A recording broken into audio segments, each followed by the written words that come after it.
ಓಂ ನಾರಾಯಣಾಯ ಪರಿಪೂರ್ಣಗುಣಾರ್ಣವಾಯ ವಿಶ್ವೋದಯ ಸ್ಥಿತಿಲಯೋನ್ನಿಯತಿಪ್ರದಾಯ ಜ್ಞಾನಪ್ರದಾಯ ವಿಬುಧಾಸುರಸೌಖ್ಯದುಃಖ ಸತ್ಕಾರಣಾಯ ವಿತತಾಯ ನಮೋ ನಮಸ್ತೆ. ಅಭ್ರಮಂ ಭಂಗರಹಿತಂ ಅಜಡಂ ವಿಮಲಂ ಸದಾ ಆನಂದತೀರ್ಥಮತುಲಂ ಭಜೆ ತಾಪತ್ರಯಾಪಹಂ. ಭವತಿ ಯದನುಭಾವಾದೇಡಮು ಕೋಪಿ ವಾಗ್ಮಿ ಜಡಮತಿರಪಿ ಜಂತುರ್ಜಾಯತೆ ಪ್ರಾಜ್ಞಮೌಲಿಃ. ಸಕಲವಚನಚೇತೋ ದೇವತಾ ಭಾರತೀ ಸಾ ಮಮ ವಚಸಿ ನಿಧತ್ತಾಂ ಸನ್ನಿಧಿಂ ಮಾನಸೇ ಚ. ಅಸ್ಮದ್ಗುರುಸಮಾರಂಭಾಂ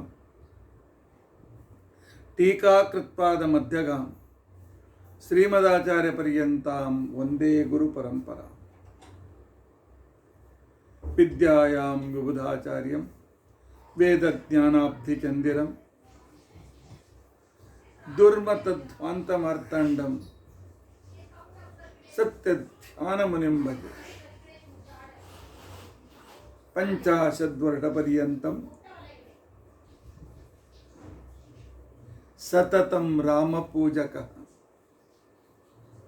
ಶ್ರೀ ಸತ್ಯಪ್ರಮೋದ ಗುರುರಾಟ್ ಭಾಸತಾಂ ನೋ ಹೃದಂಬರ. ಬಂಧುಸ್ತ್ವಂ ಗುರುರಿಷ್ಟದೈವತಮಿತಿ ತ್ವತ್ಪಾದ ಪಂಕೇರುಹಂ ಪ್ರಾಪ್ತಂ ಮಾಂ ಪರಿಪಾಲಯೇತಿ ಸತತಂ ಯಾಚೆ ನಿಬದ್ಧಾಂಜಲಿಃ. ಚಿತ್ತಂ ಮದ್ಗುಣದೋಷಚಿಂತನವಿದೋ ನೂನಂ ಮನಂ ಮಾ ಕೃತಃ. ಶ್ರೀ ಸತ್ಯಾತ್ಮಗುರು ತ್ವದಂಘ್ರಿಯುಗಲಂ ಹಿತ್ವಾ ನಮೇ ಸದ್ಗತಿ. ಯೈರಹಂ ಶುಕವತ್ ಸಮ್ಯಕ್ ಶಿಕ್ಷಿತೋಸ್ಮಿ ಕೃಪಾಲುಭೇ ತಾನ್ ವಂದೇ ಧೇನುಪಾಚಾರ್ಯಾನ್ ತತ್ವಜ್ಞಾನಾರ್ಥಸಿದ್ಧೇ. ಶ್ರೀ ಗುರುಭ್ಯೋ ನಮಃ.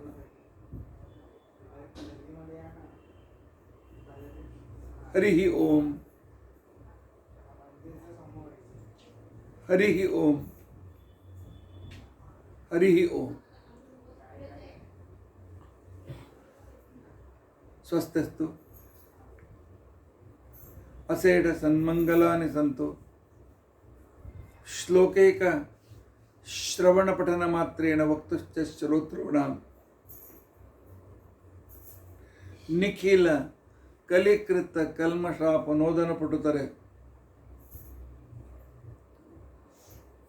ಧರ್ಮಾದ್ಯಖಿಲ ಪುರುಷಾರ್ಥ ಸಾಧನೀಭೂತೆ ಅದ್ಯ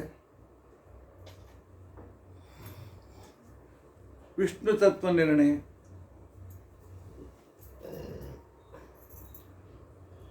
ವಿಷ್ಣು ತತ್ವ ನಿರ್ಣಯ ವಿವರಣಾರಂಭೆ ಸತಿ ತಥಾ ಭೀಮಸೇನಸ್ಯ ಆಧ್ಯಾತ್ಮಿಕ ಸ್ವರೂಪ ವಿವರಣಾರಂಭೆ ಸತಿ ಕಿಂಚಿತ್ ಪೂರ್ವಕಥಾನುವಾದಃ. ಹರಿ ಓಂ. ಹರಿ ಓಂ. ಹರಿ ಓಂ. ಹರೇ ರಾಮ ಹರೇ ರಾಮ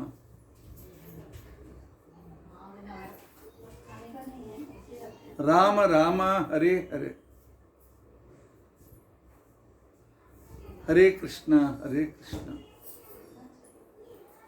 ಕೃಷ್ಣ ಕೃಷ್ಣ ಹರೇ.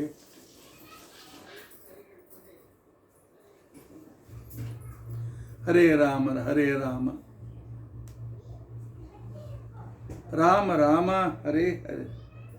ಹರೇ ಕೃಷ್ಣ ಹರೇ ಕೃಷ್ಣ ಕೃಷ್ಣ ಕೃಷ್ಣ ಹರೇ ಹರೇ. ಹರೇ ರಾಮ ಹರೇ ರಾಮ ರಾಮ ರಾಮ ಹರೇ ಹರೇ. ಹರೇ ಕೃಷ್ಣ ಕೃಷ್ಣ ಕೃಷ್ಣ ಹರೇ. ಹರೇ ರಾಮ ರಾಮ ರಾಮ ಹರೇ ಹರೇ.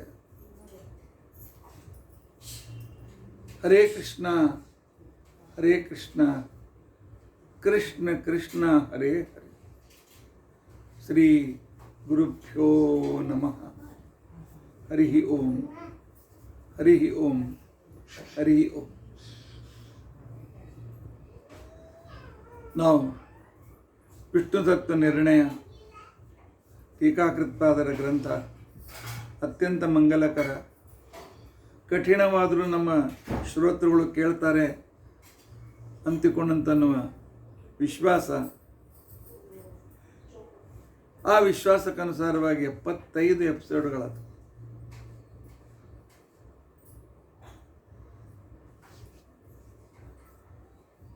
ಇವತ್ತಿನ ವಿಷಯ ಶ್ರೀಮದಾಚಾರ್ಯರು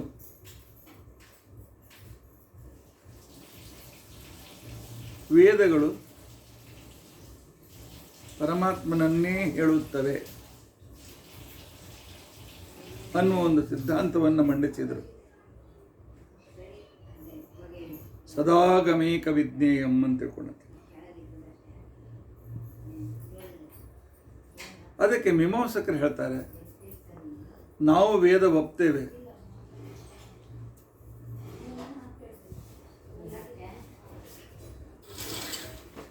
ಆದರೆ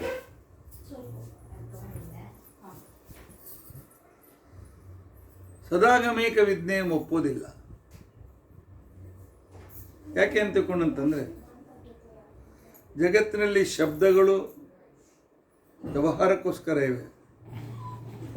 ಶಬ್ದಗಳು, ಪದಗಳು, ವಾಕ್ಯಗಳು ವ್ಯವಹಾರಕ್ಕೋಸ್ಕರ ಇವೆ.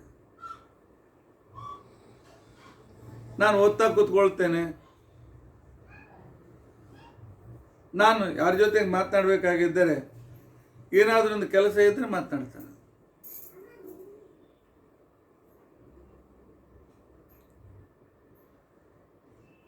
ಏನೋ ಬರಿತಾ ಕೂತ್ಕೊಂಡಿರ್ತೇನೆ, ಪೇಪರ್ ಮುಗಿತದೆ, ವಿದ್ಯಾರ್ಥಿ ಕರೀತೇನೆ, ಬಾರ ಪೇಪರ್ ತೆಗೆದುಕೊಂಡು ಬಾರ. ಮಾತು ಹೊರಡೋದೇ ಒಂದು ಕ್ರಿಯೆಯನ್ನು ಸೂಚಿಸುವುದಕ್ಕೋಸ್ಕರ ಅನ್ನುವ ಅಭಿಪ್ರಾಯ ಮೀಮಾಂಸಕರ. ಆದರೆ ಶ್ರೀಮದಾಚಾರ್ಯ ಹೇಳ್ತಾರೆ, ಕ್ರಿಯೆ ಇದ್ದರೆ ಮಾತ್ರ ಮಾತು ಅಂತ ಹಾಗೇನಿಲ್ಲ. ಒಂದು ಸುಂದರವಾದ ವರ್ಣನೆ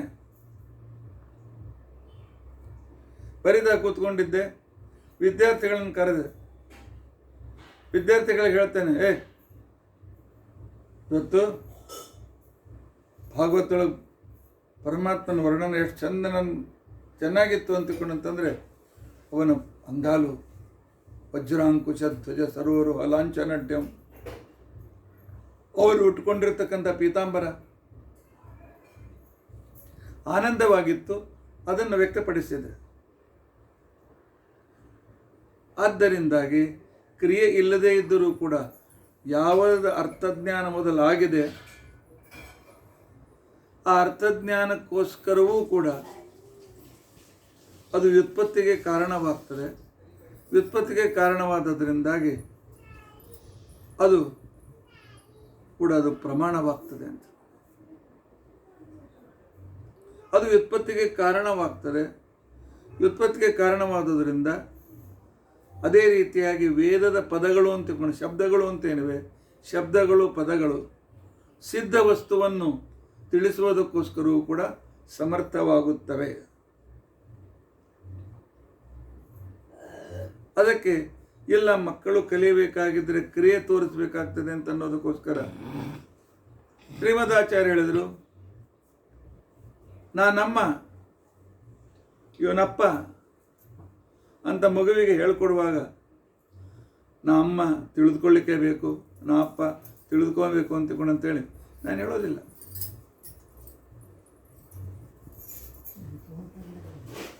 ಹಣ್ಣು ತಿನ್ನೋಳು ನಿಮ್ಮಕ್ಕ, ನಿನ್ನಕ್ಕ ಅಂತಕೊಂಡು ಪರಿಚಯ ಮಾಡಿಕೊಡ್ತೇವೆ. ಆದ್ದರಿಂದಾಗಿ ಸಿದ್ಧಾರ್ಥವಾದ ಬೋಧಕದಲ್ಲಿಯೂ ಕೂಡ, ಸಿದ್ಧವಾದ ಪದದಲ್ಲಿಯೂ ಕೂಡ ವ್ಯುತ್ಪತ್ತಿ ಇದೆ ಆದ್ದರಿಂದಾಗಿ ಸದಾಗಮೇಕ ವಿಜ್ಞೇಯಂ ಅಂತ ತಿಳ್ಕೊಂಡಂತ ಹೇಳಿದರೂ ಕೂಡ ಮನುಷ್ಯನಿಗೆ ಪ್ರವೃತ್ತಿ ಉಂಟಾಗ್ತದೆ.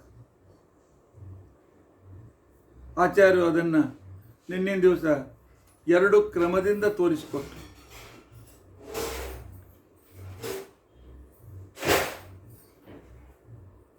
ದೇವರಿದ್ದಾನೆ, ದೇವರು ನಮ್ಮನ್ನು ನೋಡ್ಕೊಳ್ತಾನೆ, ಸಣ್ಣವನಿಂದ ನಾವು ಕೇಳ್ಕೊಂಡು ಬಂದಿರ್ತೇವೆ. ಆಗ ಆ ದೇವರ ಬಗ್ಗೆ ಜಿಜ್ಞಾಸೆ ಉಂಟಾಗಿ ಅವನು ಗುರುಗಳ ಹತ್ರ ಬರ್ತಾನೆ. ಇಲ್ಲ, ನನಗೆ ದೇವರ ಬಗ್ಗೆ ವಿಷಯ ತಿಳಿದುಕೊಳ್ಬೇಕಾಗಿದೆ. ಆಗ ಅವ್ರು ಹೇಳ್ತಾರೆ, ನೋಡಪ್ಪ, ದೇವರು ಸತ್ಯಂ ವಿಜ್ಞಾನಂ ಆನಂದಂ ಬ್ರಹ್ಮ. ಅವನು ಜ್ಞಾನ ಸ್ವರೂಪನು, ಆನಂದ ಸ್ವರೂಪನು ಆಗಿದ್ದಾನೆ. ವಿಜ್ಞಾನಂ ಆನಂದಂ ಬ್ರಹ್ಮ. ಬ್ರಹ್ಮ ಅಂತನ್ನೋದು ಸಿದ್ಧ ವಸ್ತು, ವಿಜ್ಞಾನ ಅಂತನ್ನೋದು ಆ ಶಬ್ದದಿಂದಲೇ ಆ ವ್ಯುತ್ಪತ್ತಿ ಉಂಟಾಗ್ತದೆ. ಜ್ಞಾನ ಸ್ವರೂಪ ಅಂತ ತಿಳ್ಕೊಂಡು ಅಂತೇಳಿ, ಆನಂದ ಸ್ವರೂಪ ಅಂತ ತಿಳ್ಕೊಂಡು ಅಂತೇಳಿ. ಆಗ ಅವನು ಆ ಪರಮಾತ್ಮನನ್ನು ಇವನು ಜ್ಞಾನ ಸ್ವರೂಪ, ಆನಂದ ಸ್ವರೂಪ ಅಂಥೇಳಿ ಉಪಾಸನ ಮಾಡ್ತಾನೆ. ಉಪಾಸನೆಯನ್ನು ಮಾಡ್ತಾ ಇರುವಾಗ ಅವನ ಎಲ್ಲ ಪಾಪಗಳು ಹೊರಟೋಗ್ತದೆ. ಪ್ರಕ್ಷೀಣಾಂತಃಕರಣ ಕಮಲಸ್ಸೇವ ಸಂಭವತಿ. ಆದರೆ ಉಪಾಸನದಲ್ಲಿ ಮಧ್ಯ ಮಧ್ಯದಲ್ಲಿ ಚಂಚಲತೆ ಬರ್ತದೆ. ಮತ್ತೆ ಗುರುಗಳ ಕೇಳ್ತಾನೆ. ಗುರುಗಳು ಹೇಳ್ತಾರೆ, ನೋಡಪ್ಪ, ಅಂತಃಕರಣ ಶುದ್ಧಿ ಆದಮೇಲೆ ಏಕಾಗ್ರತೆ ತಾನಾಗೇ ಬರ್ತದೆ ಅಂತ ತಿಳ್ಕೊಂಡಂತೇಳಿ. ಆಗ ಅವನೇನು ಮಾಡ್ತಾನೆ ಅಂತ ತಿಳ್ಕೊಂಡಂತಂದರೆ ಯಜ್ಞ, ದಾನ, ತಪಸ್ಸು ಈ ಕ್ರಿಯೆಗಳು ನಮ್ಮ ಅಂತಃಕರಣವನ್ನು ಶುದ್ಧಗೊಳಿಸುತ್ತವೆ, ನಮ್ಮ ಪಾಪಗಳನ್ನು ದೂರ ಮಾಡ್ತೇವೆ ಅಂತ ತಿಳ್ಕೊಂಡಂತೇಳಿ ಭಗವದ್ಗೀತೆಯಿಂದ ಅವನು ಅರ್ಥ ಮಾಡಿಕೊಳ್ತಾನೆ. ಯಜ್ಞ, ದಾನ, ತಪಃಕರ್ಮ ಅಂತ ತಿಳ್ಕೊಂಡಂತೇಳಿ ಆವಾಗ ಯಜ್ಞಾದಿಗಳಲ್ಲಿ ಅವನು ಪ್ರವೃತ್ತನಾಗ್ತಾನೆ. ಯಜ್ಞಾದಿಗಳಲ್ಲಿ ಪ್ರವೃತ್ತನಾಗುವುದು ಆ ದೇವರನ್ನು ಪಡೆಯೋದಕ್ಕೋಸ್ಕರ ಹೊರತು ಯಜ್ಞಾದಿಗಳಿಗೋಸ್ಕರ ದೇವರನ್ನು ತಿಳಿದುಕೊಳ್ಳೋದಲ್ಲ.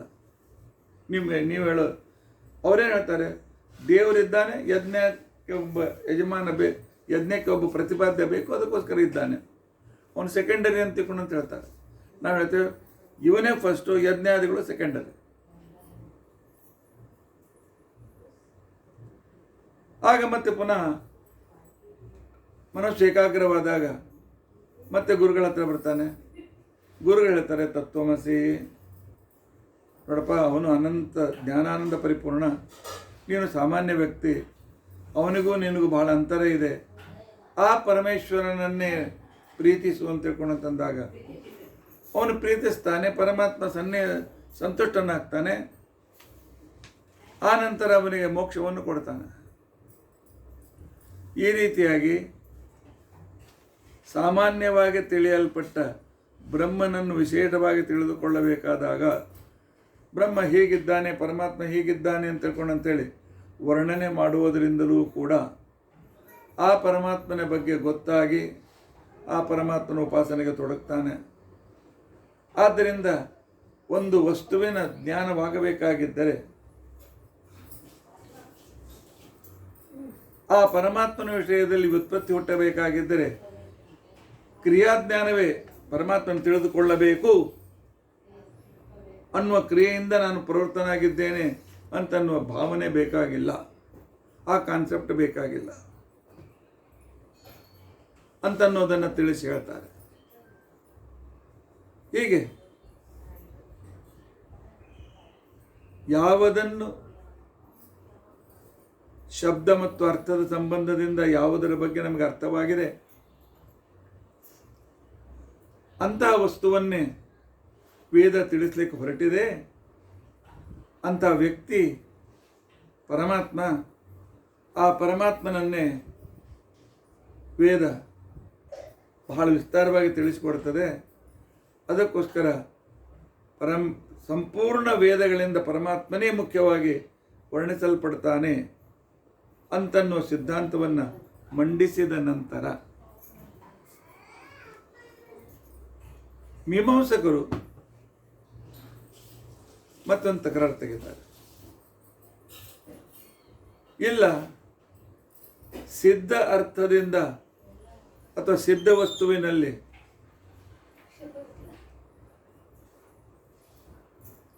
ಇದು ಅತ್ಯಂತ ಶ್ರೇಷ್ಠವಾದದ್ದು ಅಂತ ಹೇಳಿ ಆ ವಸ್ತುವಿನಲ್ಲಿ ವ್ಯುತ್ಪತ್ತಿ ಉಂಟಾದರೆ ಆ ವ್ಯುತ್ಪತ್ತಿ ಏನಾಗಿದೆ ಅದು ಪ್ರಮಾಣ ಅಂತ ಹೇಗೆ ಹೇಳಬೇಕು? ಅದಕ್ಕೆ ಪ್ರಾಮಾಣ್ಯ ಕೊಡೋದಿಲ್ಲಲ್ಲ. ತಸ್ಯ ತತ್ರ ಪ್ರಾಮಾಣ್ಯ ಅನುಭವಾಚ. ಏನು ಮತ್ತೆ ಪ್ರಮಾಣ ಎಲ್ಲಿಂದ ಬಂತು ಅಂತ ತಿಳ್ಕೊಂಡಂತಂದ್ರೆ,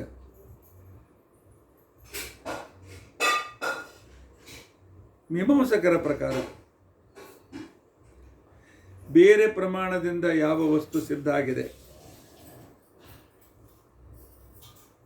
ಆ ವಿಷಯದಲ್ಲಿ ಇನ್ನೊಂದು ಪ್ರಮಾಣವನ್ನು ಕೊಟ್ಟರೆ ಎರಡನೇ ಪ್ರಮಾಣ ಅದು ಅಪ್ರಮಾಣ ಅಂತ ಅನಿಸ್ಕೊಳ್ತದೆ. ಇದು ಮೀಮಾಂಸಕರ ಸಿದ್ಧಾಂತ. ಅದಕ್ಕೆ ಅವರು ಹೇಳ್ತಾರೆ ಅನಧಿಗತಾರ್ಥಗಂತ್ರ ಪ್ರಮಾಣ. ತಿಳಿಯದೇ ಇದ್ದ ವಿಷಯವನ್ನು ತಿಳಿಸುವುದು ಪ್ರಮಾಣ ಅವರ ಪ್ರಕಾರ. ದೇವರ ಬಗ್ಗೆ ಗೊತ್ತಿದ್ದು ಆ ದೇವರ ಬಗ್ಗೆ ವೇದ ಪ್ರಮಾಣ ಅಂತ ಹೇಳಿದರೆ ವೇದ ಪ್ರಮಾಣ ಅಂತ ಬದಲು ವೇದ ಅಪ್ರಮಾಣ ಆಗ್ತದೆ. ಯಾಕೆಂದ್ರೆ ದೇವರನ್ನ ನಾವು ಶ್ರವಣ ಮಾಡಿ ತಿಳಿದುಕೊಂಡಿದ್ದೇವೆ.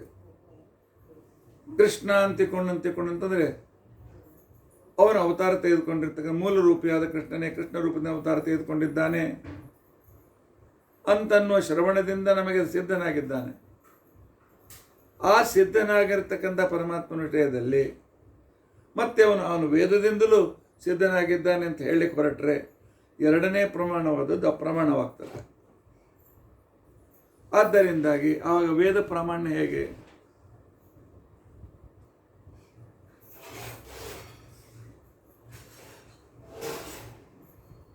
ಈಗ ಇದನ್ನು ಇನ್ನೂ ಸ್ವಲ್ಪ ತಿಳಿ ಮಾಡಿ ಹೇಳ್ತೇನೆ. ನಿನಗೆ ನಮ್ಮ ವಿದ್ಯಾರ್ಥಿಗೆ ತನ್ನ ಅಪ್ಪನ ಬಗ್ಗೆ ಗೊತ್ತಿದೆ.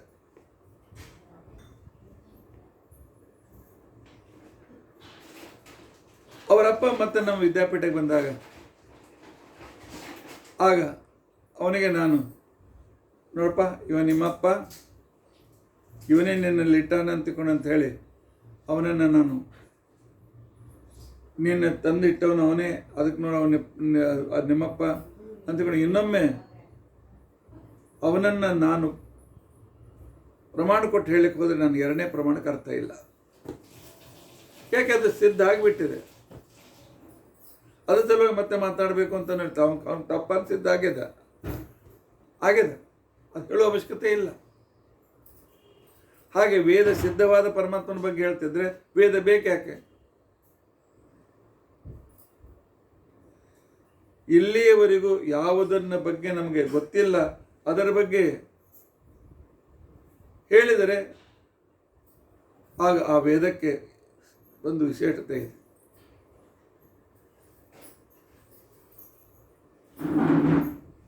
ನಿಮಗೆ ಹೆಚ್ಚಿಗೆ ತಿಂದರೆ ಅಜೀರ್ಣವಾಗ್ತದೆ ಅಂತ ಗೊತ್ತಿದೆ. ಹೆಚ್ಚಿಗೆ ತಿಂದರೆ ನಿಮಗೆ ತ್ರಾಸ ಆಗ್ತದೆ ಗೊತ್ತಿದೆ. ಅದಕ್ಕೆ ನಿಮಗೊಂದು ನಾನು ಹೆಚ್ಚಿಗೆ ತಿಂದರೆ ಅಜೀರ್ಣವಾಗ್ತದೆ ಅಂತ ಪುಸ್ತಕ ಬರೆದು ಅನೇಕ ಪ್ರಮಾಣಗಳನ್ನು ಕೊಟ್ಟು ಅವರಿಗೆ, ನೋಡಪ್ಪ ಈ ಪುಸ್ತಕ ಓದು, ನಿನಗೆ ಗೊತ್ತಾಗ್ತದೆ ಹೆಚ್ಚಿಗೆ ತಿಂದರೆ ಅಜೀರ್ಣ ಆಗ್ತದೆ ಅಂತ ಹೇಳಿ. ಅವನು ಹೇಳ್ತಾನೆ ನನಗೆ ಗೊತ್ತಿದೆ ಇದು, ಮತ್ತೆ ಪುನಃ ನಿಮ್ಮ ಪುಸ್ತಕನ ಯಾಕೆ ಓದಲಿ?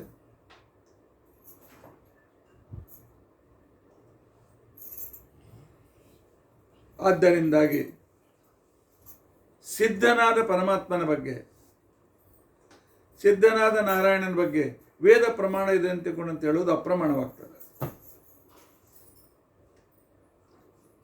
ಅವನ ಕಾನ್ಸೆಪ್ಟ್ ನಿಮ್ಗೆ ಅರ್ಥವಾಗಿರ್ಬೋದು ಅಂತ ನಾನು ತಿಳ್ಕೊಂಡಿದ್ದೇನೆ. ಅದಕ್ಕೋಸ್ಕರ ನಾವೇನು ಹೇಳ್ತೇವೆ, ನಾರಾಯಣ ಸಿದ್ಧನಾಗಿದ್ದಾನೆ, ಅಗ್ನಿ ಮೇಲೆ ಪುರೋಹಿತಂ, ಅಗ್ನಿ ಅವನನ್ನು ಆರಾಧಿಸಲ್ಪಡಬೇಕು ಅಂತ ಗೊತ್ತಿದೆ. ಆಗ ವೇದ ಹೇಳ್ತದೆ ಅಂಥ ಅಗ್ನಿಯನ್ನು ಕುರಿತು ಯಜ್ಞ ಮಾಡುವಂತ ಅನ್ನೋದಕ್ಕೋಸ್ಕರ ವೇದ ಬಂದಿದೆ.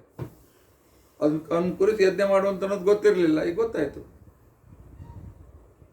ಅನಧಿಗತ ಅರ್ಥವನ್ನು ತಿಳಿಸಲಿಕ್ಕೆ ಕಾರ್ಯತ ಸಹಾಯಕವಾಯಿತು.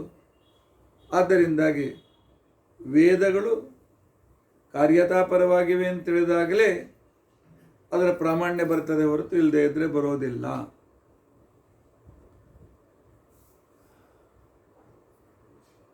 ಆಗ ಶ್ರೀಮದಾಚಾರ್ಯ ಹೇಳ್ತಾರೆ, ನೀನು ಹೇಳುವ ಪ್ರಾಮಾಣ್ಯದ ಲಕ್ಷಣ ಅದರಲ್ಲಿ ತಪ್ಪಿದೆ. ನಮ್ಮ ಪ್ರಕಾರ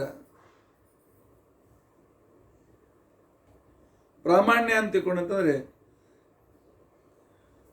ಯಥಾರ್ಥಂ ಪ್ರಮಾಣ, ಯಥಾವಸ್ಥಿತ ಜ್ಞೇಯ ವಿಷಯೀಕಾರಿತ್ವಂ ಪ್ರಮಾಣ. ನಮ್ಮ ಪ್ರಕಾರ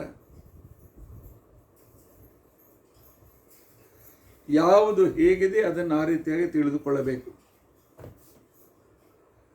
ವಿಷ್ಣು ತತ್ವನ ಟೀಕೆಯ ಶಬ್ದದಲ್ಲಿ ಹೇಳಬೇಕಾಗಿದ್ದರೆ ಯಥಾವಸ್ಥಿತಾರ್ಥ ಬೋಧಕತ್ವಂ ಪ್ರಾಮಾಣ್ಯಂ, ಯಥಾರ್ಥಂ ಪ್ರಮಾಣಂ ಅಂತೇಳಿ ಪ್ರಮಾಣ ಲಕ್ಷಣ ಮತ್ತು ಪ್ರಮಾಣ ಪದ್ಧತಿಯಲ್ಲಿ ಹೇಳಿದರು. ಯಥಾರ್ಥಂ ಪ್ರಮಾಣಂ ಅಂತಂದ್ರೇನು? ಯಥಾವಸ್ಥಿತಾರ್ಥ ಬೋಧಕತ್ವಂ ಪ್ರಮಾಣಂ, ಯಾವುದು ಹೇಗಿದೆ ಅದನ್ನು ಸರಿಯಾಗಿ ಅದೇ ರೀತಿ ತಿಳಿದುಕೊಳ್ಳುವುದೇ ಪ್ರಮಾಣ.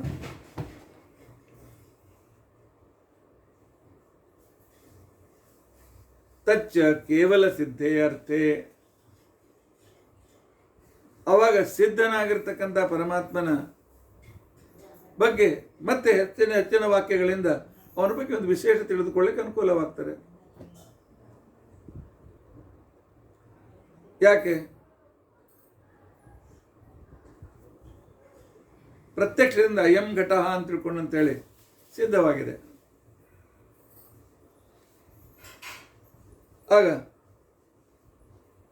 ನನಗೆ ಅಯಂ ಘಟಃ ಅಂತ ಸಿದ್ಧವಾಗಿರ್ತಕ್ಕಂಥದ್ದನ್ನು ನನ್ನ ಮನೆಗೆ ಬಂದು ವಿದ್ಯಾರ್ಥಿ, ಗುರುಗಳೇ ಇದು ಬಿಂದಿಗೆ, ಇದನ್ನು ತೆಗೆದುಕೊಳ್ಳ, ನನಗೆ ಗೊತ್ತಿದೆ ಬಿಂದಿಗೆ, ಇದು ಬಿಂದಿಗೆ ಅಂತ ಹೇಳಿದರೆ ಹೌದು ಯಥಾವಸ್ಥಿತವಾಗಿ ನನಗೆ ಬಂತು.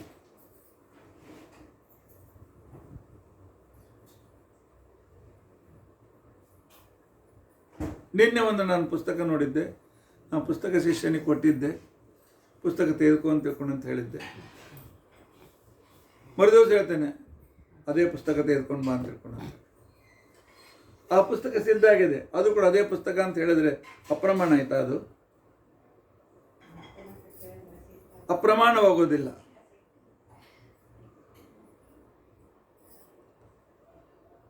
ಸಿದ್ಧವಾದ ಅರ್ಥವನ್ನು ಯಥಾವಸ್ಥಿತವಾಗಿ ಬೋಧಿಸುವ ವಾಕ್ಯಗಳು ಆ ವಸ್ತುವನ್ನು ಇನ್ನೂ ಸರಿಯಾಗಿ ತಿಳಿದುಕೊಳ್ಳುವುದಕ್ಕೋಸ್ಕರ ಸಹಾಯಕವಾಗುವಾಗ, ಅಂತಹ ಸಂದರ್ಭದಲ್ಲಿ ಸಿದ್ಧಾರ್ಥದಲ್ಲಿ ಪ್ರಾಮಾಣ್ಯ ಇರುವಾಗ ಅಲ್ಲಿ ಯಾವುದೋ ಒಂದು ಕಾರ್ಯಪರತ್ವವನ್ನು ತೆಗೆದುಕೊಳ್ಳುವ ಆಗ್ರಹ ಮಾಡಿ ಸಿದ್ಧವಾದ ವಸ್ತು ತಿಳಿಸುವ ಒಂದು ವಸ್ತು ಎರಡನೇ ಪ್ರಮಾಣ ಅಲ್ಲ ಅಂತ ತಿಳ್ಕೊಂಡಂತೇಳಿ ಏನೋ ಒಂದು ಕಾನ್ಸೆಪ್ಟ್ ಇಟ್ಟುಕೊಂಡು ನೀನು ಹೇಳಿದರೆ ನಾವೇಕೆ ನಂಬೇಕಪ್ಪ?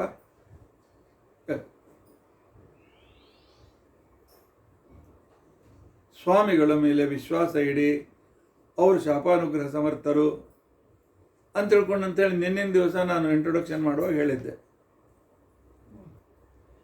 ಮರುದಿವಸ ಮತ್ತೆ ಇಂಟ್ರೊಡಕ್ಷನ್ ಮಾಡುವಾಗ ನಿನ್ನೆ ಒಂದು ಘಟನೆ ನಡೆಯಿತು. ಒಬ್ಬ ವ್ಯಕ್ತಿಗಳು ಸ್ವಾಮಿಗಳ ಕಡೆಯಿಂದ ಮಂತ್ರಾಕ್ಷತೆ ತೆಗೆದುಕೊಂಡ್ರು. ಅವ್ರ ಮನೆಗೆ ಹೋಗುವಷ್ಟೊತ್ತಿಗೆ ಅವರಿಗೆ ಕೆಲಸಕ್ಕೆ ಆರ್ಡರ್ ಬಂದಿತ್ತು. ಆದ್ದರಿಂದಾಗಿ ಶಾಪಾನುಗ್ರಹ ಸಮರ್ಥರು, ನೀನು ಹೇಳಿದ್ದೆ ಇವತ್ತು ಶಾಪಾನುಗ್ರಹ ಸಮರ್ಥರು ಅಂತ ಹೇಳಿ ಅನ್ನುವುದು ಸಿದ್ಧ ಆಯಿತು. ನಿನ್ನ ಸಿದ್ಧವಾದ ಸ್ವಾಮಿಗಳ ಬಗ್ಗೆನೇ ಇವರು ಮತ್ತೆ ಪುನಃ ಶಾಪಾನುಗ್ರಹ ಸಮರ್ಥರು ಅಂತೇಳಿ ಹೆಚ್ಚಿನ ಸ್ಪಷ್ಟತೆಗೋಸ್ಕರ ನಾನು ಹೇಳಿದರೆ, ಸಿದ್ಧವಾದ ವಸ್ತುವನ್ನು ಹೇಳಿದ್ದೇನೆ ಅಂತೇಳಿ ಎರಡನೇ ಸಲ ಹೇಳಿದ ಶಾಪಾನುಗ್ರಹ ಸಮರ್ಥರು ಅಂತನ್ನೋ ವಾಕ್ಯ ಇದು ಅಪ್ರಮಾಣವಾಗ್ತದೆಯಾ? ಆಗೋದೆ. ಆದ್ದರಿಂದಾಗಿ ಸಿದ್ಧಾರ್ಥದಲ್ಲಿ ಅದನ್ನು ತಿಳಿಸುವ ಇನ್ನೊಂದು ವಾಕ್ಯ ಅಪ್ರಮಾಣವಾಗ್ತದೆ ಅಂತನ್ನೋದು ಇದು ಸರಿಯಲ್ಲ. ಅತಃ ಕೇವಲ ಸಿದ್ಧಾರ್ಥೆ ವಾಕ್ಯಸ್ಯ ಅಪ್ರಾಮಾಣ್ಯಂ ಇತಿ ನ. ಆದ್ದರಿಂದಾಗಿ ನಿಮ್ಮ ಕಾರ್ಯತ ಬೇಕಾಗಿಲ್ಲ. ಕಾರ್ಯತ ಕ್ರಿಯಾಪ್ರವೃತ್ತಿ ಇಲ್ಲದೆ ಇದ್ದರೂ ಕೂಡ ನಿನ್ನೆ ತಿಳಿದುಕೊಂಡದ್ದನ್ನೇ ನಾನಿವತ್ತು ತಿಳಿದುಕೊಂಡರೆ ಅದು ಅಪ್ರಮಾಣವಾಗೋದಿಲ್ಲ. ಎಂದಾಗಿ ಮೀಮಾಂಸಕರು ತಿಳಿದ ವಸ್ತುವನ್ನು ಇನ್ನೊಂದು ಪ್ರಮಾಣದಿಂದ ತಿಳಿದುಕೊಂಡಾಗ ಅಪ್ರಮಾಣವಾಗ್ತದೆ ಅಂತ ತಿಳ್ಕೊಂಡಂತೇನಂತೀರಿ, ಇದು ಸರಿಯಲ್ಲ. ಯಾಕೆ ಅಂತ ತಿಳ್ಕೊಂಡಂತಂದರೆ, ಮಹಾನಸದಲ್ಲಿ ನಾನು ಹೊಗೆ ಮತ್ತು ಬೆಂಕಿಗಳ, ಮಹಾನಸ ಅಂದರೆ ಅಡುಗೆ ಮನೆ, ಈಗಿನ ಅಡುಗೆ ಮನೆ ಅಲ್ಲ, ಹಳೆ ಅಡುಗೆ ಮನೆ, ಹೊಗೆ ಬೆಂಕಿಗಳು ಜೊತೆಯಲ್ಲಿದ್ದದನ್ನು ನೋಡಿದ ವ್ಯಾಪ್ತಿಯನ್ನು,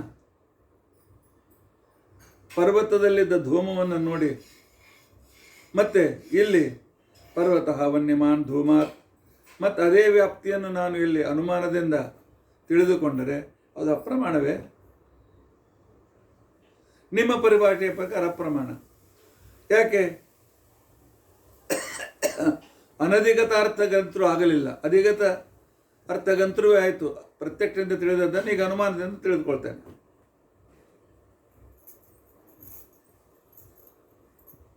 ಆದ್ದರಿಂದಾಗಿ ಯಥಾರ್ಥಂ ಪ್ರಮಾಣ.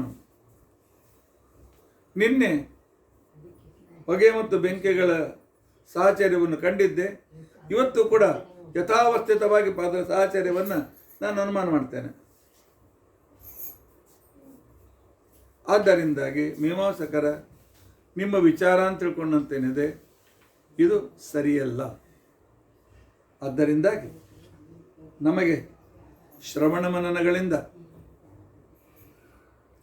ಪರಮಾತ್ಮ ಸರ್ವೋತ್ತಮ ಅಂತ ತಿಳ್ಕೊಂಡಂತೇಳಿ ನಾವು ಮನಸ್ಸಿನಲ್ಲಿ ನಿಶ್ಚಯ ಮಾಡಿದಾಗ ನೋಡಪ್ಪ, ವೇದಗಳಲ್ಲಿಯೂ ಕೂಡ ಅದೇ ರೀತಿಯಾಗಿ ಹೇಳಿದ್ದಾರೆ. ಪರಮಾತ್ಮನನ್ನು ವಿಶೇಷವಾಗಿ ತಿಳಿದುಕೊಂತ ಕೂಡ ಸಿದ್ಧನಾದ ಪರಮಾತ್ಮನನ್ನು ವೇದಗಳು ತಿಳಿಸಿದರೆ ಏನು ತಪ್ಪಿದೆ? ಅದನ್ನು ಅಪ್ರಮಾಣ ಅಂತ ಯಾಕನ್ಬೇಕು? ಆದ್ದರಿಂದ ಸದಾಗಮೇಕ ವಿಜ್ಞೇಯಂ ಅಂತಿಕೊಂಡಂತನ್ನು ಆಚಾರ್ಯರ ಪ್ರತಿಜ್ಞೆ ಇದು 100ಕ್ಕೆ 100 ಪ್ರಮಾಣ. ವ್ಯುತ್ಪತ್ತಿಗೂ ಕಾರಣ, ಪ್ರಾಮಾಣ್ಯ ದೃಷ್ಟಿಯಿಂದಲೂ ಕೂಡ 100ಕ್ಕೆ 100 ಪ್ರಮಾಣವಾಗಿದೆ ಅಂತನ್ನುವುದನ್ನು ಆಚಾರ್ಯರು ಮೀಮಾಂಸಕರ ಸಂಶಯಕ್ಕೆ ಉತ್ತರವನ್ನು ಕೊಡ್ತಾರೆ. ಇವತ್ತು ಇದೊಂದು ವಿಷಯವನ್ನು ತಿಳಿದುಕೊಳ್ಳಿರಿ.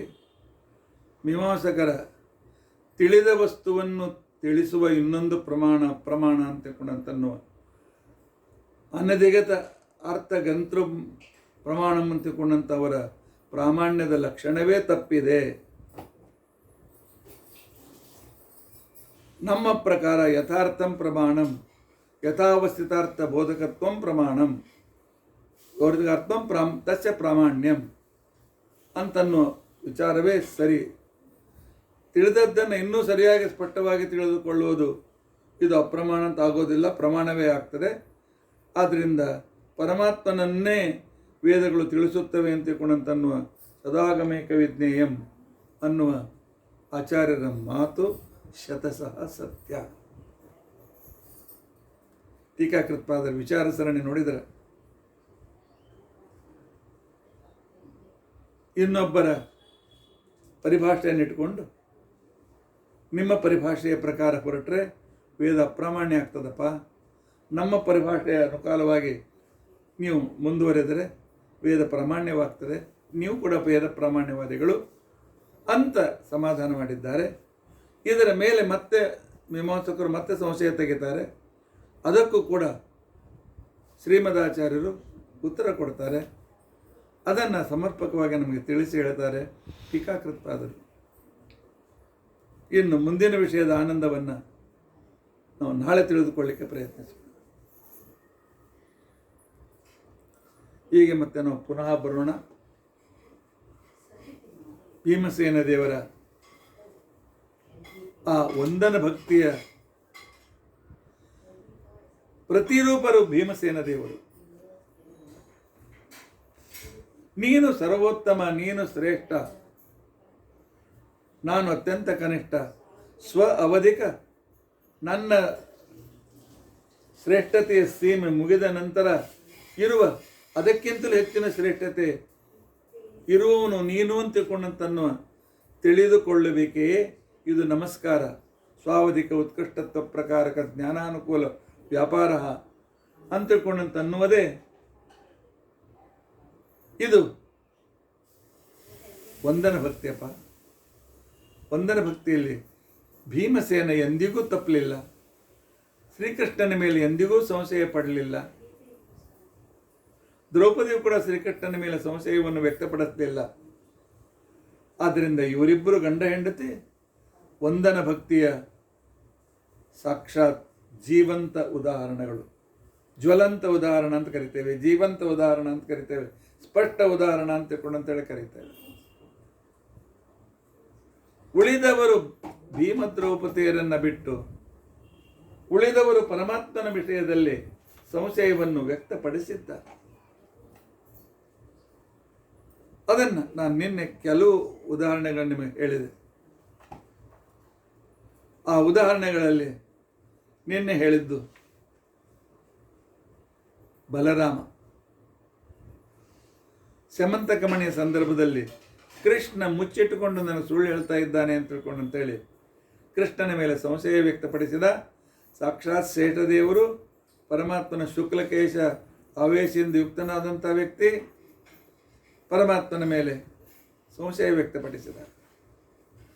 ನಿನ್ನೆ ನಾನು ಹೇಳಿದ ಕಥೆಯ ಪ್ರಕಾರ ಶ್ವಾಸ ನಿಶ್ವಾಸಗಳಿಂದಲೂ ರೋಮಕೂಪಗಳಿಂದಲೂ ಶ್ರೀಕೃಷ್ಣ ಶರಣಮ್ಮಮ ಶ್ರೀಕೃಷ್ಣ ಶರಣಮ್ಮಮ ಅಂತನ್ನುವ ಅಷ್ಟು ಕೃಷ್ಣನನ್ನ ಏಕಾತ್ಮನಾದ ಅರ್ಜುನನೂ ಕೂಡ ಆ ಬ್ರಾಹ್ಮಣ ಶಿಶುವನ್ನು ಸಂರಕ್ಷಿಸುವ ವಿಷಯದಲ್ಲಿ ನಾನೇನು ಕೃಷ್ಣನಂತೆ ದನಕಾಯುವನೇನು, ಅವನಿಗಿಂತ ಹೆಚ್ಚಿನ ಅಸ್ತ್ರವಿದ್ಯೆ ಉಳ್ಳವನು ಅಂತಿಕೊಂಡಂತನು ಅಹಂಕಾರ ತೋರಿಸಿದ. ಪ್ರದ್ಯುಮ್ನ, ಉದ್ಧವ, ಸಾಂಬ, ಅನಿರುದ್ಧ ಕೃಷ್ಣನ ಮಕ್ಕಳು ಮೊಮ್ಮಕ್ಕಳು, ಕೃಷ್ಣನ ಅತ್ಯಂತ ಸಮೀಪದ ಮಂತ್ರಿ ಉದ್ಧವ, ಅವರಿಗೆ ಗೊತ್ತಿತ್ತು ಧರ್ಮರಾಜ, ದುರ್ಯೋಧನ, ಬಲರಾಮ ದುರ್ಯೋಧನಿಗೆ ಮಾತು ಕೊಟ್ಟಿರ್ತಾನೆ, ಸುಭದ್ರೆಯನ್ನ ನಿನಗೆ ಮದುವೆ ಮಾಡಿ ಕೊಡ್ತೇನೆ ಅಂತ ತಿಳ್ಕೊಂಡಂತೇಳಿ. ಇದು ನನಗೆ ಸಮ್ಮತವಿಲ್ಲ ಅಂತ ತಿಳ್ಕೊಂಡಂತೇಳಿ ಕೃಷ್ಣ ಹೇಳಿದ್ದು ಪ್ರದ್ಯುಮ್ನ, ಉದ್ಧವ, ಅನಿರುದ್ಧ ಇವರೆಲ್ಲರಿಗೂ ಗೊತ್ತಿದ್ದರೂ ಕೂಡ ಅರ್ಜುನ ಸುಭದ್ರೆಯನ್ನು ಕರೆದುಕೊಂಡು ಹೋದ ಮೇಲೆ ಅರ್ಜುನನ ವಿರುದ್ಧ ಯುದ್ಧಕ್ಕೆ ಅವರು ಕೂಡ ತಯಾರಾಗಿದ್ದಾರೆ. ಸುಭದ್ರೆಯನ್ನು ಕರೆದುಕೊಂಡು ಹೋಗುವುದನ್ನು ತಡಿಲಿಕ್ಕೆ ಪ್ರಯತ್ನ ಮಾಡಿದ್ದಾರೆ. ಕೃಷ್ಣನ ಇಚ್ಛೆಯ ವಿರುದ್ಧ ಅವರು ಕೂಡ ವ್ಯವಹಾರ ಮಾಡಿದ್ದಾರೆ. ಇನ್ನು ಧರ್ಮರಾಜ ಪ್ರತಿಯೊಂದು ಹೆಜ್ಜೆಯನ್ನು ಕೂಡ ಧರ್ಮದ ಹೊರಗಲ್ಲಿಗೆ ತಿಕ್ಕಿ ಇದು ಧರ್ಮಾಂತ ನಿಶ್ಚಯವಾದ ಮೇಲೆ ಹೆಜ್ಜೆ ನೀಡತಕ್ಕಂಥ ಧರ್ಮರಾಜನೂ ಕೂಡ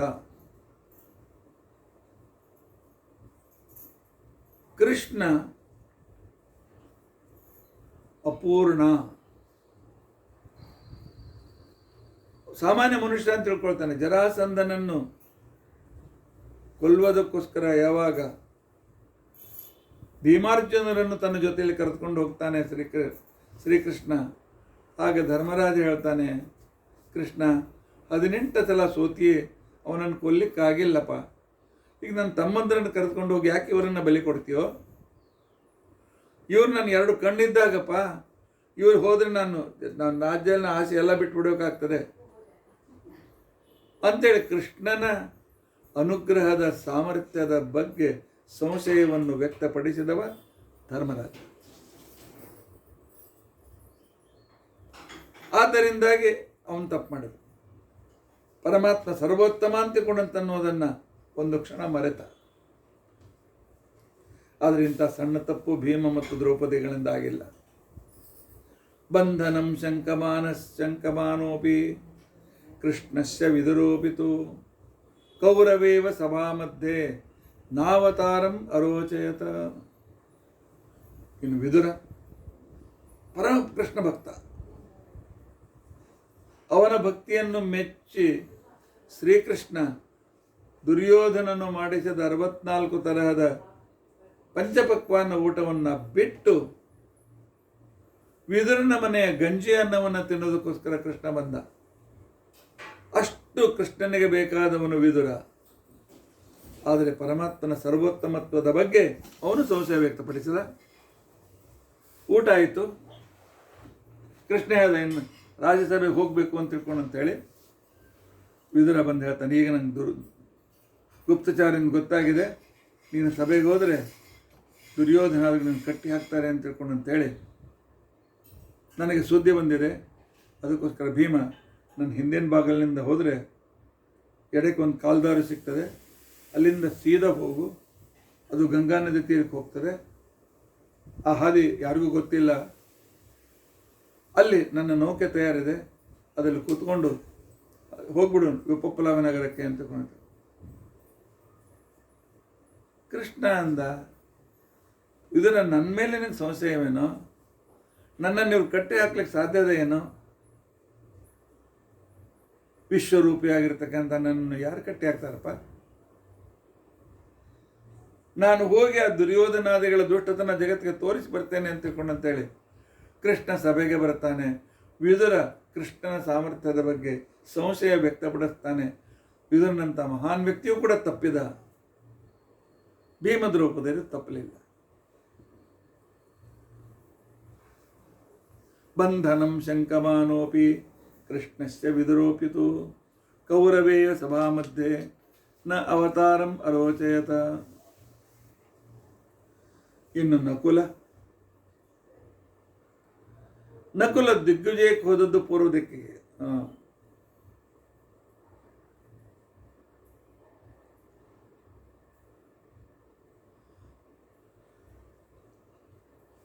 ಪಶ್ಚಿಮ ದಿಕ್ಕಿಗೆ, ಪೂರ್ವ ಅಲ್ಲ, ಪಶ್ಚಿಮ ದಿಕ್ಕಿಗೆ.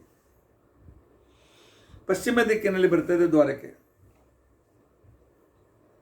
ದ್ವಾರಕೆಗೆ ಸೈನ್ಯ ಸಮೇತನಾಗಿ ಹೋಗಿ ನಕುಲ ಕೃಷ್ಣನಿಗೆ ಹೇಳಿ ಕಳಿಸ್ತಾನೆ, ಕೃಷ್ಣ, ರಾಜಸೂಯಾಗಕ್ಕೆ ನೀವು ನಮಗೆ ಮಂಡಲಿಕನಾಗಿ ಕಪ್ಪು ಕಾಣಿಕೆಯನ್ನು ಕೊಡ್ತೀಯೋ, ಯುದ್ಧಕ್ಕೆ ಬರ್ತೀಯೋ ಅಂತ ತಿಳ್ಕೊಂಡಂತೇಳಿ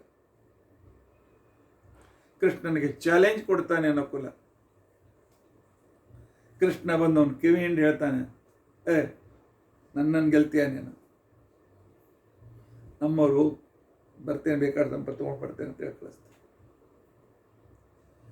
ಅವಮೇನೆ ಹರೇರ್ ಬುದ್ಧಿಂ ಸಹದೇವ ಕುಲಕ್ಷಯಾತ್. ಇನ್ನು ಸಹದೇವ ಏನು ತಪ್ಪು ಮಾಡಿದಪ್ಪ? ಯಾವಾಗ ದುರ್ಯೋಧನಾದಿಗಳು ಸತ್ತು ಹೋದರು. ದುರ್ಯೋಧನ ಹೆಂಡತಿ ಭಾನುಮತಿ, ದುಶ್ಯಾಸನ ಹೆಂಡತಿ, ಆ ನಂತರ ಅನೇಕ ಸತ್ತು ಬಿದ್ದ ಯೋಧರ ಹೆಂಡತಿಯರು, ಶಲ್ಯನ ಹೆಂಡತಿ, ಗೋಳೋ ಅಂತ ತಿಳ್ಕೊಂಡಂತ ಹೇಳ್ತಾ ಇದ್ದಾರೆ. ಎಲ್ಲ ಕಡೆ ಸ್ಮಶಾನ ಶಾಂತಿ, ಕೇವಲ ಸ್ಮಶಾನ ತುಂಬೆಲ್ಲ ಕೂದಲು ಬಿಚ್ಚಿಕೊಂಡು ತಮ್ಮ ತಮ್ಮ ಗಂಡಂದಿರ ಕಳೆವರವನ್ನು ಇಟ್ಟುಕೊಂಡು ಆ ಅಳುವ ದೃಶ್ಯವನ್ನೇ ನೋಡಿ ವಸುದೇವ ಅಂತಾನೆ, ಕೃಷ್ಣ ತಪ್ಪು ಮಾಡಿದೆಪ್ಪ, ನಿನ್ನ ಕುಲವನ್ನು ನೀನು ನಾಶಪಡಿಸಿಕೊಂಡ್ಯಾ? ಹೇಳು, ನಮ್ಮ ಕುಲವನ್ನು ಪೂರ್ತಿ ನಾಶಪಡಿಸಿದೆಯಲ್ಲ. ನೀನು ಇಲ್ಲದೇ ಇದ್ದರೆ ಅರ್ಜುನ ಗೆಲ್ತಿರ್ಲಿಲ್ಲ, ನಾವು ಯುದ್ಧ ಮಾಡ್ತಿರ್ಲಿಲ್ಲ. ಆದ್ದರಿಂದಾಗಿ ಈ ಸಾಮೂಹಿಕ ವಿನಾಶಕ್ಕೆ ಕೃಷ್ಣ ನೀನೇ ಕಾರಣ ಅಂತೇಳಿ ಶ್ರೀಕೃಷ್ಣನನ್ನು ಅಪಮಾನ ಮಾಡ್ತಾನೆ. ಶ್ರೀಕೃಷ್ಣನಿಗೆ ಈ ರೀತಿಯ ಮಾತನ್ನು ಹೇಳ್ತಾನೆ. ಅವನು ಕೂಡ ತಪ್ಪಾನೆ. ಪರಮಾತ್ಮನ ಸರ್ವೋತ್ತಮತ್ವದಲ್ಲಿ ಇವರೆಲ್ಲ ಸಂಶಯ ವ್ಯಕ್ತಪಡಿಸಿದವರು. ದೇವಕಿ ವಸುದೇವಾದ್ಯ, ದೇವಕಿ ವಸುದೇವರ ದೇವರನ್ನು ತಿಳ್ಕೊಳ್ತಿದ್ರು, ಹೆಚ್ಚಿನ ಸಹ ಅವನ ನಮ್ಮ ಮಗ ಅಂತ ತಿಳ್ಕೊಳ್ತಿದ್ರು. ಕೃಷ್ಣ ರಥದಿಂದ ಹಾರಿ ಕಂಸನನ್ನು ಕೆಳಗೆ ಬೀಳಿಸಿ ಗುದ್ದಿ ಕೊಂದ ಮೇಲೆ ಓಡ್ತಾ ಹೋಗಿ ವಸುದೇವ ದೇವಕಿಯರ ಬಂಧನವನ್ನು ಬಿಡಿಸ್ತಾನೆ, ಬೇಡಿ ತೆಗಿತಾನೆ. ತೆಗೆದಾಕ್ಷಣಕ್ಕೇನೆ ಆ ಕಾಲಕ್ಕೆ ಅವರು ಭಾಳ ಚಂದ ಒಳ್ಳೇದು ಮಾಡಿದಪ್ಪ, ಭಾಳ ಉಪಕಾರ ಮಾಡಿದಿ ಅಂತಿಕೊಂಡಂತನ್ನೋ ಅಷ್ಟರಲ್ಲಿ ಕೃಷ್ಣ ಹೇಳ್ತಾನೆ, ಇಲ್ಲ ತಪ್ಪಾಯ್ತು, ನಂದು ಭಾಳ ಲೇಟ್ ಆಯಿತು. ವಸುದೇವ್ರಿಗೆ ಏನು ತಪ್ಪಾಯ್ತೋ ಕೃಷ್ಣ? ಹೌದು, 10 ವರ್ಷಕ್ಕಿಂತ ಮೊದಲೇ ಬರಬೇಕಾಗಿತ್ತು. ಸಣ್ಣ ಕೂಸಿದ್ದಾಗಲೇ ನಾನು ಪೂತನ ತೃಣಾವೃತ ಸಂಹಾರ ಮಾಡಿದ್ದೆ. ಇಲ್ಲಿ ಬಂದು ಕಂಸನ ಸಂಹಾರ ಮಾಡಿದರೆ 9-10 ವರ್ಷದಿಂದೇ ನೀವು ಕಾರಾಗೃಹದಿಂದ ಮುಕ್ತರಾಗ್ತಿದ್ರಿ. ಕ್ಷಮಿಸಬೇಡಿ, ಭಾಳ ಲೇಟಾಗಿ ಬಂದೆ ನಾನು ಅಂತ. ಆಗ ಕೃಷ್ಣನ್ನು ಸಾಮಾನ್ಯ ಮನುಷ್ಯ ಅಂತ ತಿಳಿದುಕೊಂಡು, ಹೌದಪ್ಪ ಕೃಷ್ಣ, ಬೇಗ ಬಂದಿದ್ದು ಒಳ್ಳೇದಾಗ್ತಿತ್ತು, ಆದರೂ ಬಂದಿದ್ದೆಯಲ್ಲ ಈಗ ಅಂತೇಳಂತ. ಭೀಷ್ಮಸ್ತು ಭಾರ್ಗವಂ ರಾಮಂ. ಇನ್ನು ಭೀಷ್ಮಾಚಾರ್ಯರು ಎಲ್ಲ ಶಾಸ್ತ್ರವನ್ನು ತಿಳಿದುಕೊಂಡವರು, ಮುಂದೆ ಶಾಂತಿಪರ ಅನುಶಾಸನ ಪರದಲ್ಲಿ ಸಕಲ ಶಾಸ್ತ್ರವನ್ನು ಉಪದೇಶ ಮಾಡತಕ್ಕಂಥ ಮಹಾನುಭಾವರು. ಆದರೆ ಪರಶುರಾಮ ದೇವರು, ಇಲ್ಲಪ್ಪ, ಅಂಬಾನ್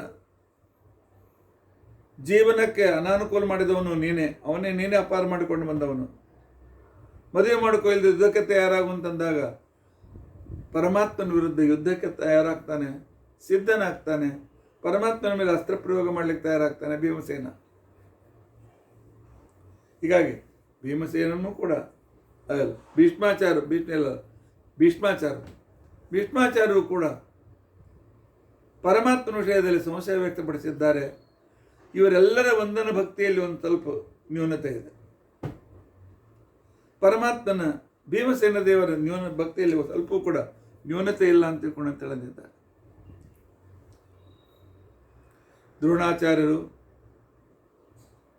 ಸೂರ್ಯಪುತ್ರನಾದ ಕರ್ಣ, ರುದ್ರಾಂಶ ಸಂಭೂತನಾಗಿರ್ತಕ್ಕಂಥ ಅಶ್ವತ್ಥಾಮಾಚಾರ್ಯರು, ಕೃಪಾಚಾರ್ಯರು,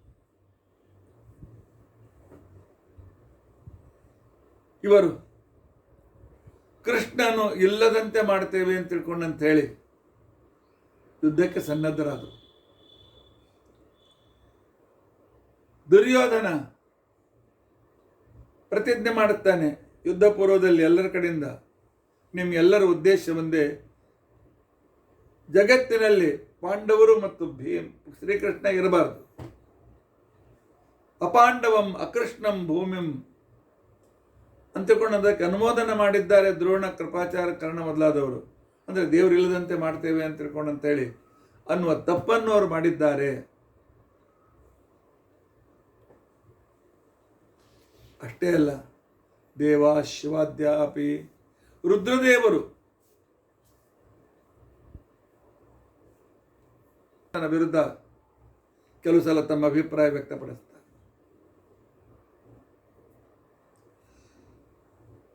ಮೊದಲಿನ ಸಂದರ್ಭದಲ್ಲಿ ಅನೇಕ ಸಂದರ್ಭಗಳು ಕಂಡು ಬಂದಿವೆ.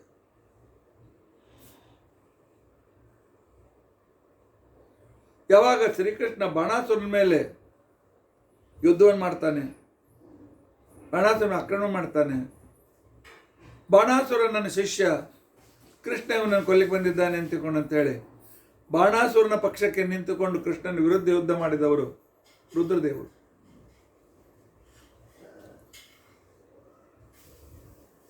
ಹೀಗಾಗಿ ವಿಷ್ಣು ಸರ್ವೋತ್ತಮ ವಿಷಯದಲ್ಲಿ ರುದ್ರದೇವರು ಕೂಡ ಸಂಶಯವನ್ನು ವ್ಯಕ್ತಪಡಿಸಿದ್ದಾರೆ. ಇದನ್ನು ನಾವು ಅರ್ಥ ಮಾಡ್ಕೊಳ್ಳಿಕ್ಕೆ ಪ್ರಯತ್ನ. ಸರಸ ಭಾರತಿ ವಿಲಾಸದಲ್ಲಿ ವಾದಿರಾಜ ಶ್ರೀಪಾದಂಗಳವರು ಇನ್ನೂ ಕೆಲವು ಘಟನೆಗಳನ್ನು ನಮಗೆ ತೋರಿಸಿಕೊಡ್ತಾರೆ. ಗರುಡ ಪರಮಾತ್ಮನ ವಾಹನ. ಅವನು ಒಂದ್ಸಲ ಅಹಂಕಾರ ಬಂತು. ನಾನು ಕರ್ಕೊಂಡು ಹೋಗ್ತೇನೆ ಅಂತ ತಿಳ್ಕೊಂಡಂತೇಳಿ ದೇವರೆಲ್ಲ ಕಡೆ ಹೋಗ್ತಾನೆ.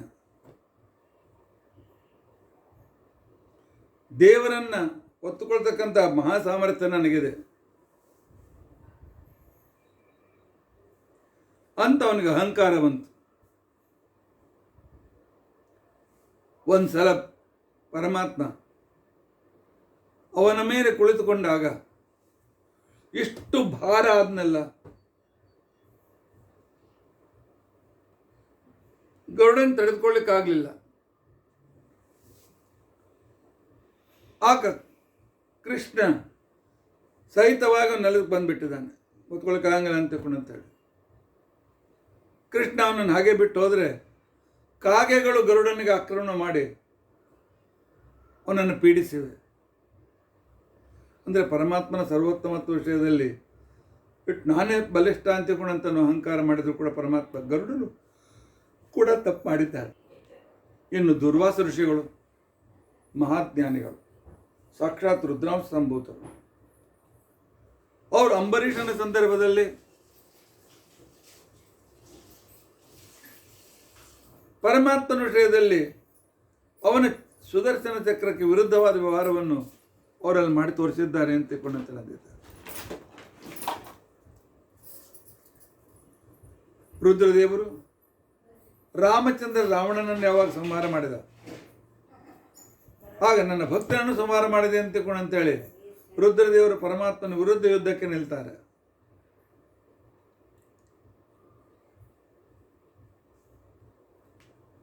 ಆದ್ದರಿಂದಾಗಿ ಇವರೆಲ್ಲರೂ ಕೂಡ ಎಲ್ಲೆಲ್ಲೋ ಒಂದೊಂದು ಸಂದರ್ಭದಲ್ಲಿ ತಪ್ಪು ಮಾಡಿದ್ದಾರೆ. ಸಂಪೂರ್ಣ ಜೀವನದ ಉದ್ದಕ್ಕೂ ಕೂಡ ಸ್ವಲ್ಪ ತಪ್ಪು ಮಾಡದೆ, ಸ್ವಲ್ಪ ನ್ಯೂನತೆಯನ್ನು ತೋರಿಸದೆ, ಪರಮಾತ್ಮನ ಸರ್ವೋತ್ತಮತ್ವ ವಿಷಯದಲ್ಲಿ, ಪರಮಾತ್ಮನಿಗೆ ಆದರ ಕೊಡುವ ವಿಷಯದಲ್ಲಿ, ಪರಮಾತ್ಮನ ವರ್ಣನೆ ಮಾಡುವ ವಿಷಯದಲ್ಲಿ ಎಂದಿಗೂ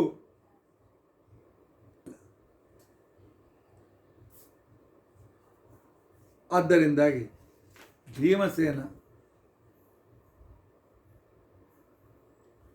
ಪರಮಾತ್ಮನ ಬಲಗೈ ಬಂಟ, ಪರಮಸೇವಕ, ಪರಮಾತ್ಮನ ಪ್ರತಿಯೊಂದು ಕ್ರಿಯೆಯಲ್ಲೂ ಭಗವಂತನ ಸೇವೆಯನ್ನು ಮಾಡ್ತಾ ಇದ್ದ. ಇಂಥ ಅವಕಾಶ ವಾಯುದೇವರಿಗೆ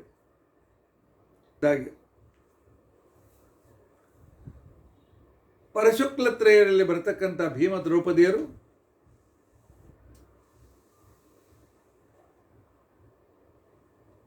ಸಂಪೂರ್ಣವಾಗಿ ನಿರ್ದೋಷರಾಗಿ, ದೋಷರಹಿತರಾಗಿ ಪರಮಾತ್ಮನ ಸೇವೆಯನ್ನು ಮಾಡಿದ್ದಾರೆ.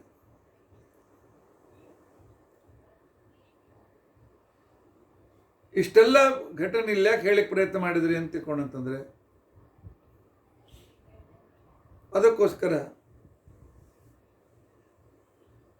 ಸರ್ವಮೇತಚ್ಚ ಕಥಿತಂ ಭೀಮ ಪರಮಾತ್ಮ ವಿಷಯದಲ್ಲಿ ಸಂಶಯ ಪಡಲಿಲ್ಲ ಅಂತ ತಿಳ್ಕೊಂಡಂತ ಹೇಳಿ, ಪಡೋದಿಲ್ಲ ಅಂತ ಅನ್ನೋ ವಿಷಯದಲ್ಲಿ, ವಾಯುದೇವರ ಪರಮಾತ್ಮನ ವಿರುದ್ಧ ವಿಚಾರ ಮಾಡೋದಿಲ್ಲ ಅಂತ ಅನ್ನೋ ವಿಷಯದಲ್ಲಿ ಎಷ್ಟು ಪ್ರಮಾಣ, 18 ಪುರಾಣಗಳು ಪ್ರಮಾಣವಾಗಿದೆ, ಮಹಾಭಾರತವು ಪ್ರಮಾಣವಾಗಿದೆ, ಇನ್ನು ಅನೇಕರಾಗಿರ್ತಕ್ಕಂಥ ಸಕಲ ಗ್ರಂಥಗಳು ಕೂಡ ಪ್ರಮಾಣವಾಗಿವೆ.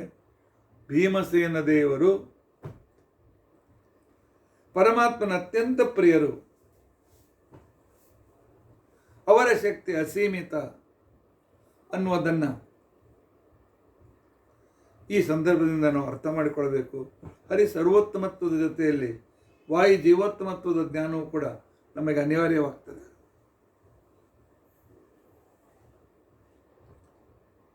ಇದರ ನಂತರ ಇರತಕ್ಕಂಥದ್ದು ವಂದನಂ ದಾಸ್ಯಂ ಭಕ್ತಿಂ ಆತ್ಮನಿವೇದನಂ,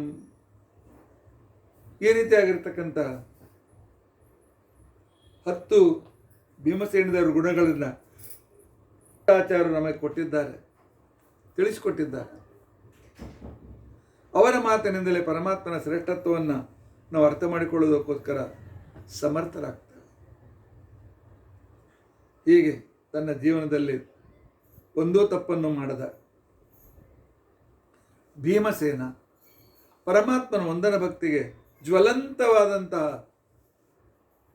ಅವನು ಆ ವಿಷಯದಲ್ಲಿ ಪಾತ್ರ ನಮ್ಮ ಎದುರಿಗೆ ನಿಲ್ತಾನೆ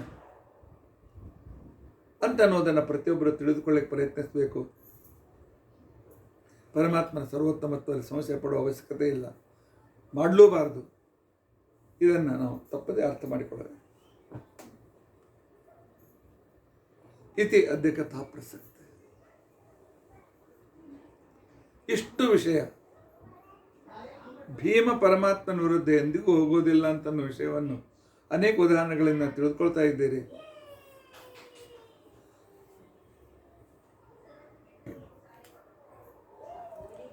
ನನ್ನ ಅನುಗ್ರಹ ನಿಮ್ಮ ಮೇಲೆ ಇದೆ, ಇದೇ ರೀತಿ ಇದನ್ನು ಮುಂದುವರಿಸಿರಿ ಅಂತೇಳಿ ರುದ್ರದೇವರಿಗೂ ಧರ್ಮರಾಜನಿಗೂ ಪರಮಾತ್ಮ ಹೇಳಿದ್ದನ್ನು ಅಣ್ಣ ನೆನಪಾಡ್ಕೊ.